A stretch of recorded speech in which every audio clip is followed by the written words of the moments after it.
ನೋಡಿ ಸ್ನೇಹಿತರೆ, ಸ್ವಲ್ಪ ಜನ ಕೇಳ್ತಾ ಇದ್ರಿ ಕನ್ನಡ ಭಾಷಾ ಪರೀಕ್ಷೆ ಬಗ್ಗೆ ಒಂದು ವಿಡಿಯೋ ಮಾಡಿ ಅಂತ. ಸ್ನೇಹಿತರೆ, ಇವತ್ತು ನಾನು ಕನ್ನಡ ಭಾಷಾ ಪರೀಕ್ಷೆ ಬಗ್ಗೆ ಒಂದು ವಿಡಿಯೋ ಮಾಡ್ತಾ ಇದ್ದೀನಿ.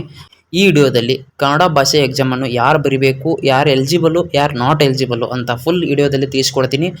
ತಪ್ಪದೇ ಈ ವಿಡಿಯೋ ನೋಡಿ. ಸ್ನೇಹಿತರೆ, ನಿಮಗೆಲ್ಲ ಗೊತ್ತಿರೋ ಹಾಗೆ 11/8/2026 KE ಕಡೆಯಿಂದ ಕನ್ನಡ ಭಾಷೆ ಪರೀಕ್ಷೆ ವೇಳಾಪಟ್ಟಿ ಕೂಡ ಬಿಟ್ಟಿದ್ದಾರೆ. ಸ್ನೇಹಿತರೆ, 22/8/2026 ಶನಿವಾರ ಯಾರೆಲ್ಲ ಇದಕ್ಕೆ ಬರೀಬೇಕು ಅಂತ ಕೂಡ ಈ ವಿಡಿಯೋದಲ್ಲಿ ತಿಳಿಸ್ಕೊಡ್ತೀನಿ. ನಿಮಗೆ ಗೊತ್ತಿರೋ ಹಾಗೆ SSLC ಅಥವಾ 10th ಅಲ್ಲಿ ಯಾರೆಲ್ಲ first language, second language study ಮಾಡಿರ್ತೀರಲ್ಲ ಸ್ನೇಹಿತರೆ, ಅವರು ಈ ಎಕ್ಸಾಮ್ ಬರೆಯೋ ಅವಶ್ಯಕತೆ ಇಲ್ಲ. ನೀವು ಅಪ್ಲಿಕೇಶನ್ ಹಾಕೋ ಟೈಮಲ್ಲಿ ಎಸ್ ಅಂತ ಹಾಕಬೇಕು, ಕಲ್ತಿದ್ದೇನೆ ಅಂತ. ಇನ್ನು ಸೆಕೆಂಡ್ ಪಾಯಿಂಟ್, PUC ಅಥವಾ ಸೆಕೆಂಡ್ ಇಯರಲ್ಲಿ ಫಸ್ಟ್ ಲ್ಯಾಂಗ್ವೇಜ್ ಅಥವಾ ಸೆಕೆಂಡ್ ಲ್ಯಾಂಗ್ವೇಜ್ ಯಾರಾದರೂ ಕಲ್ತಿದ್ರೆ ಅವರು ಕೂಡ ಈ ಎಕ್ಸಾಮ್ ಬರೆಯೋ ಅವಶ್ಯಕತೆ ಇಲ್ಲ. ಸ್ನೇಹಿತರೆ, ಇನ್ನೊಂದು ಮೋಸ್ಟ್ ಇಂಪಾರ್ಟೆಂಟ್ ಪಾಯಿಂಟ್ ಏನಪ್ಪಾ ಅಂದರೆ ಸ್ನೇಹಿತರೆ, ನೀವು ಅಪ್ಲಿಕೇಶನ್ ಹಾಕ್ತಾ ಇರ್ತೀರಲ್ಲ, ಅಲ್ಲಿ ಅವ್ರು ಕೇಳ್ತಾರೆ KE ಕಡೆಯಿಂದ, ಅಭ್ಯರ್ಥಿ ಕನ್ನಡ ಲ್ಯಾಂಗ್ವೇಜ್ 10th ಅಲ್ಲಿ ಫಸ್ಟ್ ಅಥವಾ ಸೆಕೆಂಡ್ ಲ್ಯಾಂಗ್ವೇಜ್ ಕಲ್ತಿದ್ದೀರಾ, ಎಸ್ ಆರ್ ನೋ ಅಂತ ಕೇಳಿರ್ತಾರೆ ಸ್ನೇಹಿತರೆ. ಅಲ್ಲಿ ನೀವು ಎಸ್ ಅಂತ ಹಾಕಿದರೆ ಬರೆಯೋ ಅವಶ್ಯಕತೆ ಇಲ್ಲ. ನೀವು ಒಂದು ವೇಳೆ ನೋ ಅಂತ ಹಾಕಿದರೆ ಕಂಪಲ್ಸರಿ ಬರಲೇಬೇಕು. ಇದು ನಿಮಗೆ ಗೊತ್ತಿರಲಿ, ಅಥವಾ ಈ ಮಿಸ್ಟೇಕ್ ಅಂತೂ ನೀವು ಯಾರು ಮಾಡ್ಲಿಕ್ಕೆ ಹೋಗಬೇಡಿ. ಇಷ್ಟೊತ್ತನ ಈ ವಿಡಿಯೋದಲ್ಲಿ ನಾನು ತಿಳಿಸ್ಕೊಟ್ಟಿದ್ದು ಯಾರು ಬರೀಬಾರ್ದು ಅಂತ ತಿಳಿಸ್ಕೊಟ್ಟಿದ್ದೆ ಸ್ನೇಹಿತರೆ. ಇವಾಗ ಯಾರು ಕಂಪಲ್ಸರಿ ಕನ್ನಡ ಎಕ್ಸಾಮ್ ಬರೀಬೇಕಂತ ತಿಳಿಸ್ಕೊಡ್ತೀನಿ ಸ್ನೇಹಿತರೆ.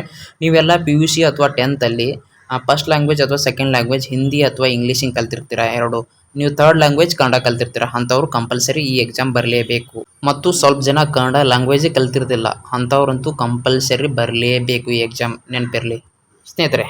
ಇಷ್ಟೊತ್ತನ ಈ ವಿಡಿಯೋದಲ್ಲಿ ಯಾರು ಬರೀಬೇಕು, ಯಾರು ಬರೀಬಾರ್ದು ಅಂತೂ ಹೇಳ್ಕೊಟ್ಟಿದ್ದಾಯಿತು ಸ್ನೇಹಿತರೆ. ಈಗ ವೇಳಾಪಟ್ಟಿ ಬಿಟ್ಟಿದ್ದಾರೆ ಸ್ನೇಹಿತರೆ KE ಕಡೆಯಿಂದ. 22/8/2026 ಶನಿವಾರ ಕನ್ನಡ ಭಾಷೆ ಪರೀಕ್ಷೆ ಕೂಡ ಇದೆ. ಮಧ್ಯಾಹ್ನ 3:30ರಿಂದ 5 ಗಂಟೆಯ ತನಕ ಇದೆ ಸ್ನೇಹಿತರೆ. 150 ಮಾರ್ಕ್ಸು ಮತ್ತು ಒಟ್ಟು ಪ್ರಶ್ನೆಗಳು 100 ಇರ್ತವೆ ಸ್ನೇಹಿತರೆ. ಮೇಲೆ ಕೊಟ್ಟಿರೋ ಹಾಗೆ ಪೊಲೀಸ್ ಡಿಪಾರ್ಟ್ಮೆಂಟಲ್ಲಿ ಯಾರು ಅಪ್ಲಿಕೇಶನ್ ಹಾಕಿರ್ತಿಲ್ಲ ಅವರು ಕೂಡ ಬರೀಬೇಕು, ಮತ್ತು ಕಂದಾಯ ಇಲಾಖೆ ಗ್ರಾಮ ಆಡಳಿತ ಹುದ್ದೆಗೆ ಕೂಡ ಯಾರು ಅಪ್ಲಿಕೇಶನ್ ಹಾಕಿರ ಅವರು ಬರೀಬೇಕು, ಮತ್ತು ಲ್ಯಾಂಡ್ ಸರ್ವೆ ಅಪ್ಲಿಕೇಶನ್ ಹಾಕಿದಾರಲ್ಲ ಅವರು ಕೂಡ ಬರೀಬೇಕು.